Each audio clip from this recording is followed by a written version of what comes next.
नमस्कार, मी निलेश वाडपवन.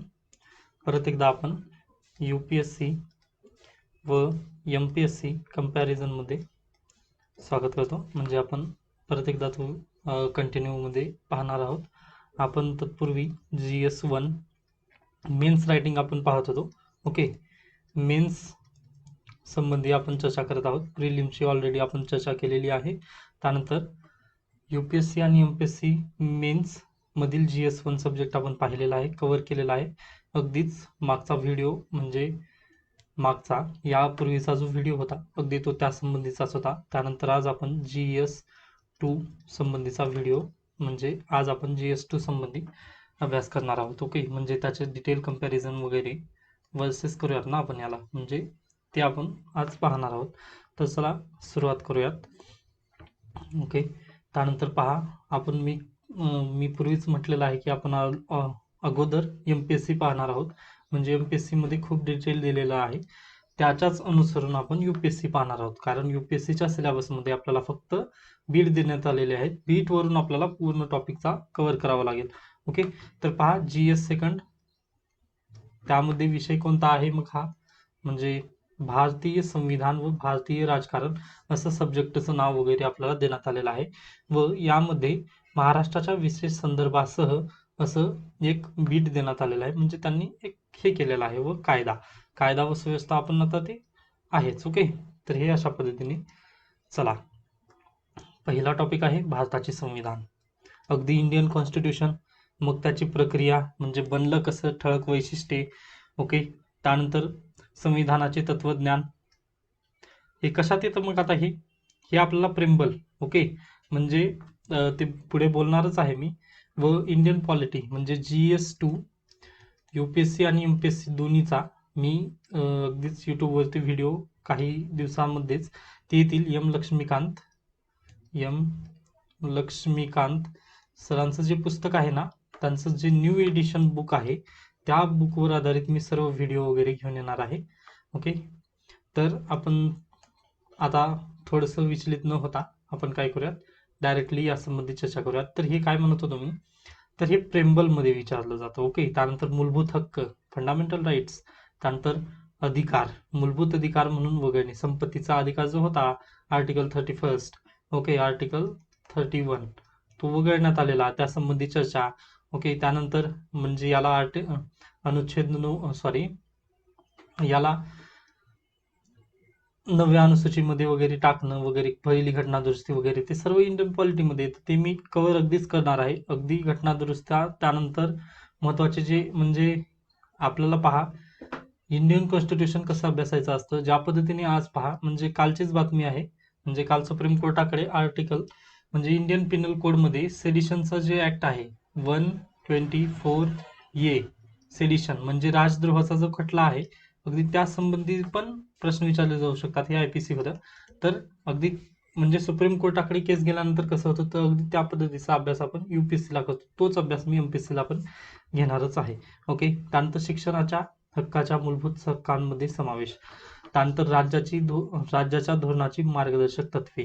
ओके, व त्यानंतर मी इंडियन पॉलिटी ऑलरेडी अनअकॅडमीवरती कंप्लीट केलेलीच आहे. अनअकॅडमीवरती मी इंडियन पॉलिटी स्पेशल क्लासेसमध्येच लक्ष्मीकांत सरांचं बुक, जे की 5th एडिशन होतं, म्हणजे पूर्वीचं जे मागचं एडिशन होतं ते मी कंप्लीट केलं आहे, पण आता युट्यूबवरती मी कंप्लीट करणार आहे ते.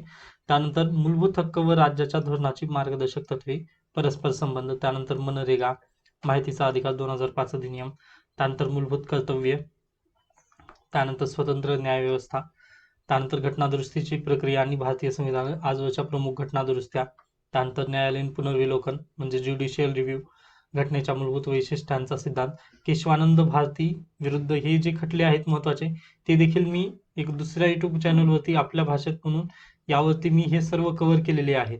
ओके, पण तरी एकदा मी परत एकदा इंडियन पॉलिटीची जेव्हा सिरीज घेऊन येईल ना, तेव्हा हे सर्व परत एकदा घेणारच आहे. त्यानंतर प्रमुख आयोग मध्ये यामध्ये निवडणूक आयोग, लोकसेवा आयोग, राष्ट्रीय महिला आयोग, मानवी हक्क आयोग, अल्पसंख्याक आयोग, अनुसूचित जाती आणि जमाती आयोग, तसेच नदी व पाणी निवारण मंडळ, कावेरी डिस्प्यूट, त्यानंतर केंद्रीय माहिती आयोग. ओके, त्यानंतर पुढचं आहे भारतीय संघ राज्य व्यवस्था, भारतीय कॉन्स्टिट्यूशन मधील एवढी बीट कव्हर करण्यात आलेली आहेत. त्यानंतर आता येतं भारतीय संघ राज्य व्यवस्था म्हणजे फेडरल सिस्टम. Federal okay. यामध्ये काय आहे, कायदेविषयक विषयांचे वाटप, संघसूची, राज्यसेवा सूची व समवर्ती सूची अवशेष अधिकार. ओके. त्यानंतर कलम 370 रद्दबातल झालेला आहे. त्यानंतर 71 ओके. हे अशा पद्धतीने. त्यानंतर राज्याची भाषावार पुनर्रचना, कारण फेडरल सिस्टम पाहत आहोत ना. ओके. त्यामुळे म्हणजे आपला आर्टिकल 1 मध्ये कलम 1 मध्ये काय दिलेलं आहे, भारत हा राज्यांचा संघ म्हणजे आपल्याला काय म्हणजे कॅनडाकडून घेण्यात आलेली आहे आपली. ओके. म्हणजे हे पॉलिटीमध्ये शिकवतानाच तुम्हाला अगदी बेस्ट सांगण्याचा मी प्रयत्न करेन, कारण USA पासून आपण कसं डिफरंट वगैरे आहोत हे सर्व. आता म्हणजे जर सांगायचं झालं तर व्हिडिओ खूप मोठं होईल व त्याचं इथं इम्पॉर्टन्स राहणार नाही. ओके. मी तिकडेच बोलेन त्या दुसऱ्या व्हिडिओमध्ये. राज्याची भाषावर पुनर्रचना, त्यानंतर प्रादेशिक असमतोलचा मुद्दा, नव्या राज्यांची निर्मिती लाईक तेलंगणा वगैरे झालं. त्यानंतर आता विदर्भाचं पण ते थोडंसं डिस्प्यूटमध्ये आहेच. त्यानंतर पुढे केंद्र राज्य संबंध, प्रशासकीय, कार्यकारी व वित्तीय संबंध. ओके. त्यानंतर राज्यातील संबंध, आंतरराज्य परिषदा, विभागीय परिषदा, यासोबतच नीती आयोग, आर्थिक संघ राज्यांचे बदलते स्वरूप. ओके. जे की नीती आयोग 2015 मध्ये वगैरे स्थापन. त्यानंतर सरकारी आयोगाच्या शिफारशी, या शिफारशी कशाबद्दल आहेत, राज्यपाल वगैरे संबंधी आहेत. ओके. राज्यपालचे तर डिस्प्यूट आपल्याकडे भरपूर दिसायला भेटतात. अगदी महाराष्ट्रामध्येच म्हटल्यानंतर आता त्याचं उदाहरण वगैरे देण्याची तुम्हाला काहीच आवश्यकता नाही असं मला वाटतं. मग ते सर्व कशात आहे, सरकारी या कमिशनवर व यावर UPSCने देखील 2019 मध्ये वगैरे प्रश्न विचारून गेलेले आहेत. ओके. त्यामुळे थोडंसं याला लक्ष द्यायला पाहावं. UPSC म्हणतोय मी. त्यानंतर पुढे चला, भारतीय राजकीय व्यवस्था. आता राजकीय व्यवस्था म्हणजे राज्य व्यवस्था, अगदीच गव्हर्नन्सचा पार्ट आहे आता हा. शासनाची संरचना, अधिकार व कार्य. त्यामध्ये पहा, भारतीय संघराज्याचे स्वरूप, संघराज्य व राज्य, विधिमंडळ, कार्यकारी मंडळ, न्याय यंत्रणा, केंद्र राज्य संबंध, प्रशासकीय, कार्यकारी व वित्तीय संबंध, वैधानिक अधिकार वैधानिक म्हटलं, विषयांचे वाटप. ओके. तर हे पहा, एक्झिक्युटिव्ह आता आहे हे गव्हर्नन्स मध्ये येतं. UPSC मध्ये हे जे टॉपिक आहे ते गव्हर्नन्स मधलं आहे. सांघिक कार्यकारी मंडळ, राष्ट्रपती, उपराष्ट्रपती, पंतप्रधान, महाधिवक्ता आणि महालेखा परीक्षक कॅग. ओके. त्यानंतर सांघिक विधिमंडळ, संसद, सभापती, उपसभापती, संसदीय समित्या, कार्यकारी मंडळावरील संसदेचे नियंत्रण. त्यानंतर न्यायमंडळ, हे स्वतंत्र आहे. एकात्मिक न्यायमंडळ, सर्वोच्च न्यायालय व उच्च न्यायालयाची भूमिका, अधिकार व कार्य, दुय्यम न्यायालय, लोकपाल, लोकायुक्त आणि लोक न्यायालय. ओके. त्यानंतर न्यायमंडळ, संविधानिक व्यवस्थेचे व मूलभूत अधिकारांचे संरक्षण, यासोबतच न्यायालयीन सक्रियता. ओके. हे एक महत्त्वाचं टॉपिक आहे. त्यानंतर जनहित याचिका, PIL. ओके. यासंबंधी पण आपण चर्चा करूयात. त्यानंतर आता हे झालं इथपर्यंत गव्हर्नन्सचा पार्ट. त्यानंतर येतो भारतीय प्रशासनाचा उगम. ओके. ब्रिटिश काळ म्हणजे ब्रिटिश पूर्व काळ, त्यानंतर ब्रिटिश काळ आणि स्वातंत्र्य प्राप्तीनंतरचा काळ. आता हा तुम्हाला थोडासा इतिहासाचा पार्ट दिसेल. ओके. म्हणजे हे ऍडमिनिस्ट्रेशन आहे, त्यामुळे पबॅड मध्ये वगैरे ते तुमचं कव्हर होऊन जातं, परंतु जर नसेल तर आपण कव्हर करणारच आहोत. ओके. त्याबद्दल चिंता करू नका. त्यानंतर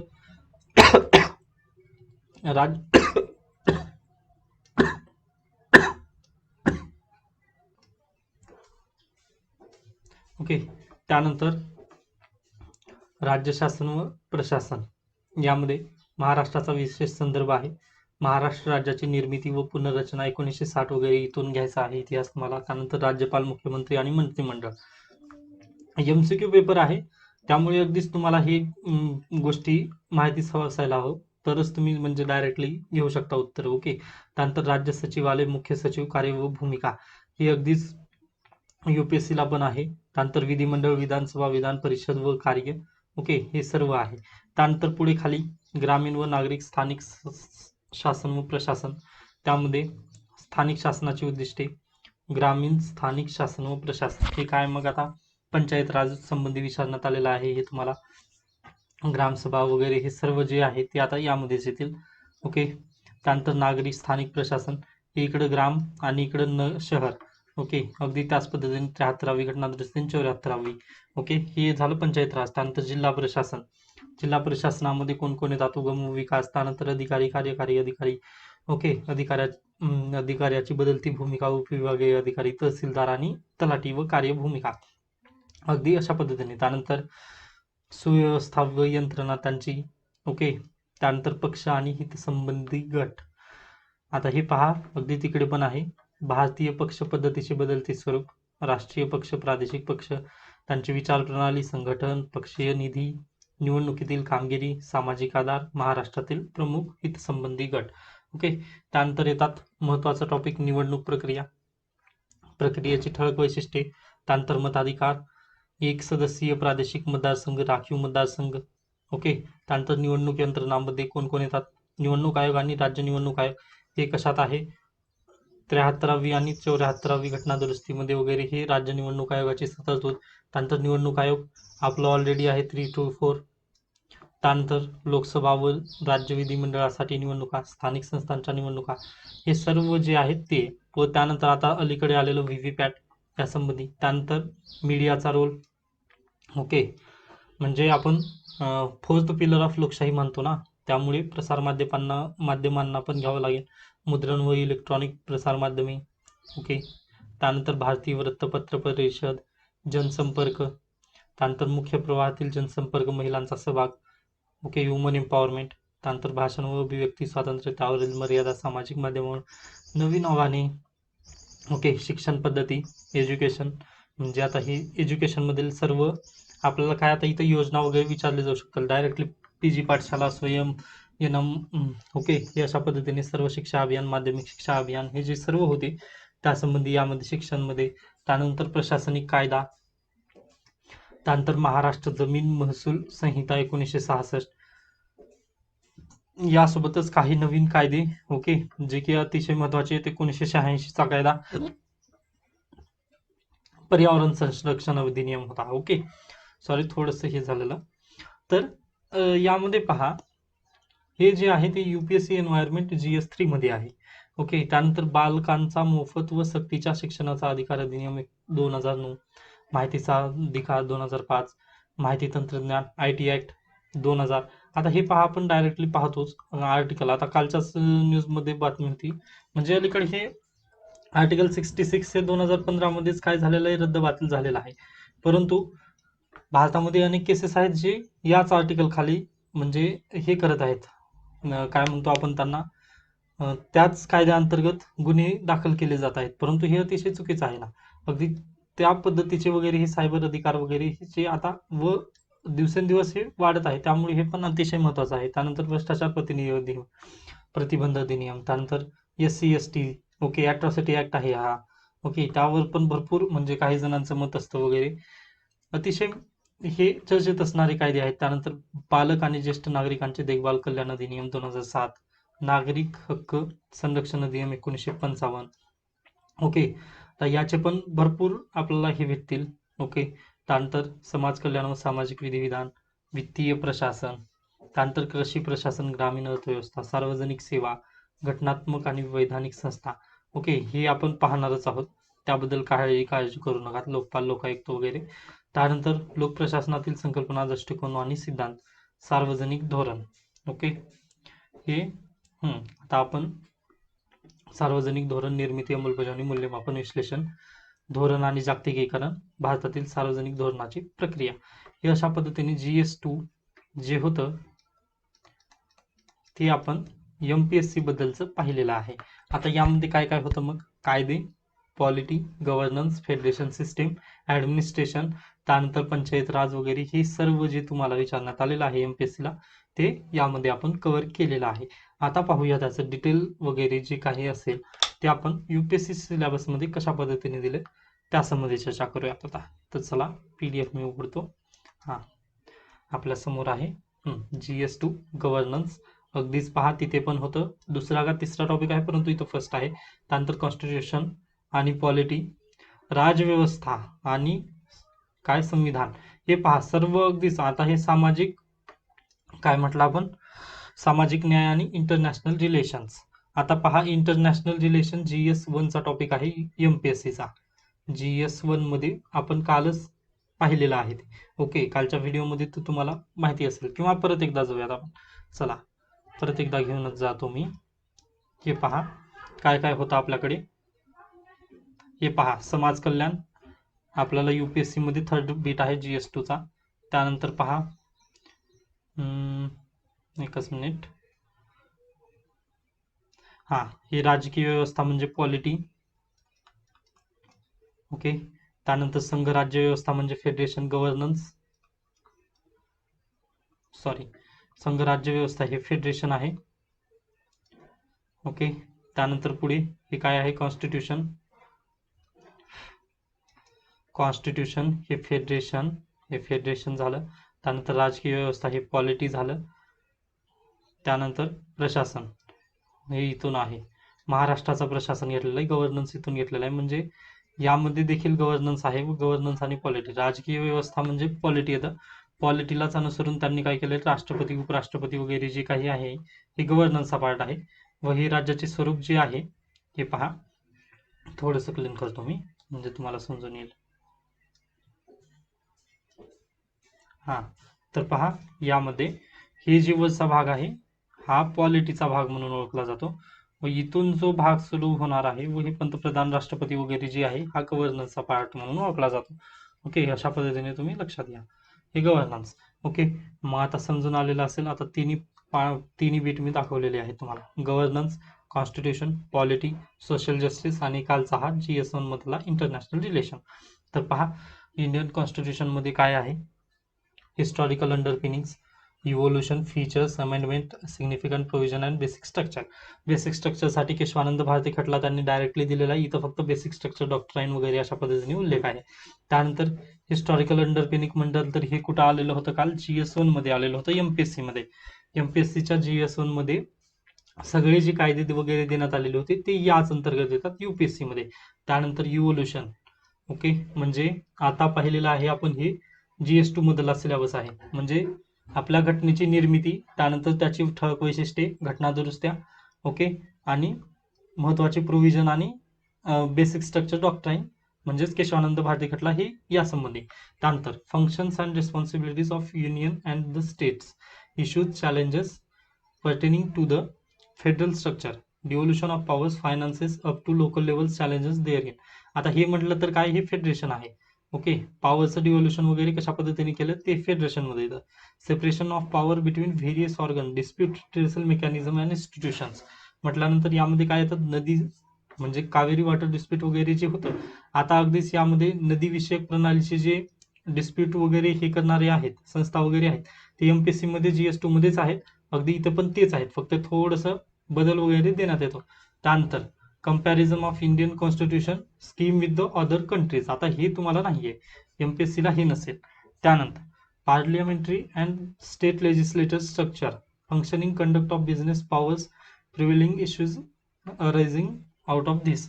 ओके, आता यांच्या कमिटी वगैरे हे आता हे इथूनच येते, हे पण आहे. त्यानंतर structure of organisation and functions of executive and judiciary ministries and their departments of the government, pressure group, formal informal association and their role in the polity, हे पण आत्ताच पाहिलेलं आहे. त्यानंतर salient features of representation of people act 1951.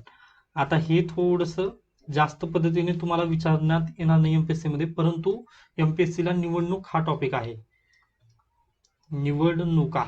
Okay, त्यामुळे हा topic महत्वाचा ठरू शकतो, कारण भारतामध्ये जे कंडक्ट इलेक्शन होतात ते या संदर्भातूनच होतात. त्यानंतर appointment to various constitution post, powers, function and responsibilities of various constitution bodies. Constitution bodies आणि स्टॅट्युटरी बॉडी वगैरे जे काही होते ते आपण GS2 मध्येच तिकडे पण MPSC मध्ये आत्ताच पाहिलेले आहेत. ओके, त्यामुळे हे पण सेम आहे. त्यानंतर government policies and intervention of for development in various sectors, issues arising out of their design implementation. Okay, त्यानंतर development process and development industry, the role of NGO, SGO. Okay, हे अशा पद्धतीचे जे म्हणजे अदर कॉन्स्टिट्यूशन नॉन गव्हर्नमेंट ऑर्गनायझेशनचं वगैरे role जे आहे त्या संधी पण यामध्ये विचारले जाणार आहेत प्रश्न. ओके, त्यानंतर welfare scheme for vulnerable sections वगैरे जे होते ते आपण आत्ताच पाहिलेले आहेत, जे की मी शिक्षणासंबंधी योजना वगैरे जे म्हटलं होतं त्यात इथं विचारतील. ओके, त्यानंतर issues relating to health, education आणि ह्युमन रिसोर्सेस हे पण आहेत. ओके, त्यानंतर डेव्हलपमेंट आणि मॅनेजमेंट, त्यांची डेव्हलपमेंट हे जे इश्यू आहेत सोशल सेक्टर सर्व्हिस रिलेटिंग आणि हेल्थ एज्युकेशन वगैरे जे इश्यू आहेत त्यांची डेव्हलपमेंट आणि मॅनेजमेंट. ओके, त्याचं पण चर्चा वगैरे आपण तिकडे पण आहे इकडे पण आहे. त्यानंतर इश्यूज रिलेटिंग टू पॉवर्टी आणि हंगर, हे एक महत्वाचा टॉपिक आहे पहा, कारण डायरेक्टली इकडे पण घेतलेला आहे व GS3 मध्ये पण येईल हा. ओके, जेव्हा इकॉनॉमी तुम्ही वाचाल तेव्हा पण याचं अतिशय महत्व आहे. म्हणजे याचं काय अभ्यास करायचा, योजना, सर्व ही योजना ही वगैरे जी आहेत वेलफेअर स्कीम वगैरे ते त्यांच्यासाठी. त्यानंतर important aspect of governance, transparency, accountability, e governance, application model, successor, limitation आणि वगैरे हे जे सर्व आहे जे आता वेबसाईटमध्ये वगैरे बदल दिसत आहे ई गव्हर्नन्समुळे वगैरे, ते आता आपण म्हणजे तेवढासा MPSC ला भाग नाही आहे. Okay, role of civil services in democracy directly नाहीये, परंतु इनडायरेक्टली MPSC मध्ये पण आहे. ओके, म्हणजे असं करूयात त्याला, India and its neighbourhood relation आवश्यकता नाही MPSC मध्ये. त्यानंतर bilateral, regional and global grouping agreement involving India or affecting India's interest, no. International रिलेशनचा आहे, परंतु तुम्हाला कुठे वाचावं लागेल हे सर्व मग टॉपिक GS1 मध्ये. त्यानंतर affect of policies and politics developed and developing countries, India's interest and diaspora, एवढे डिटेलमध्ये तुम्हाला MPSC मध्ये विचारलं जाऊ शकत नाही कारण ते MCQ पॅटर्न आहे. ओके, आता इंडिया अफगाणिस्तानचं रिलेशन वगैरे आजच जयशंकर म्हणजे आपले जे एक्सटर्नल अफेअर्स मिनिस्टर आहेत त्यांनी भेट घेतलेली वगैरे आहे. मग आता त्यासंबंधी हे MCQ मध्ये डायरेक्टली तुम्हाला कसं विचारलं जाऊ शकेल. ओके, तेवढा मोठा प्रश्न बनू शकतो इकडे, त्यामुळे इकडे जास्त पद्धतीने तेवढं विचारलं जाऊ शकत नाही. हा, तुम्हाला हे म्हणू शकेल म्हणजे पंतप्रधान कोण, राष्ट्रपती कोण, अशा पद्धतीने थोडंसं विचारलं तरी ते सहज होऊ शकेल, कारण त्यांना ते जमू शकेल. परंतु डायरेक्टली असं म्हणजे UPSC टाईप प्रश्न तुम्हाला काढू शकत नाहीत. त्यानंतर important international institutions, agencies, fora their structure, mandate. Okay, हे अशा पद्धतीने आपण GS2 कव्हर केलेला आहे. ओके, म्हणजे GS2 संबंधी आता चर्चा आपण केलेली आहे. ओके, यामध्ये पण तसंच आहे, सर्व काही सेम आहे. ओके, काही बीट सोडले तर सर्व काही समानच आहे, त्यामुळे जास्त काही नाहीये. जर तुम्ही इकडे पण 19-20चा थोडासा फरक तर येणारच आहे. ओके, UPSC आणि MPSC, परंतु जास्त करून इकडे युनियन इंडियाचं इंटरेस्ट बघेल व इकडे महाराष्ट्राचं इंटरेस्ट तर नक्कीच पाहणार आहे. ओके, हे अशा पद्धतीने असेल, महाराष्ट्राच्या इंटरेस्टवर जास्त व इकडे इंडियाच्या इंटरेस्टवरून जास्त प्रश्न युनियन UPSC मध्ये व MPSC मध्ये अशा पद्धतीने तुम्हाला प्रश्न विचारले जातात. ओके, तर आता आपण इथे थांबूयात. नेक्स्ट व्हिडिओमध्ये आपण GS3 त्यानंतर GS4 याची चर्चा करूयात. मग त्यानंतर डायरेक्टली मी सेपरेटच UPSCचे शेवटच्या तासामध्ये आणखीन म्हणजे 3 होतील, म्हणजे एका तासामध्ये GS3, दुसऱ्यात GS4 आणि डायरेक्टली मी एक शेवटचा जो असेल त्यामध्ये मी काय घेईन, जी UPSC मध्ये उरलेला आहे ऑप्शनल वगैरे त्या संबंधीची सर्व आपण चर्चा तिथे घेऊयात. ओके, देन थँक्यू, भेटूया नेक्स्ट लेक्चरमध्ये. थँक्यू.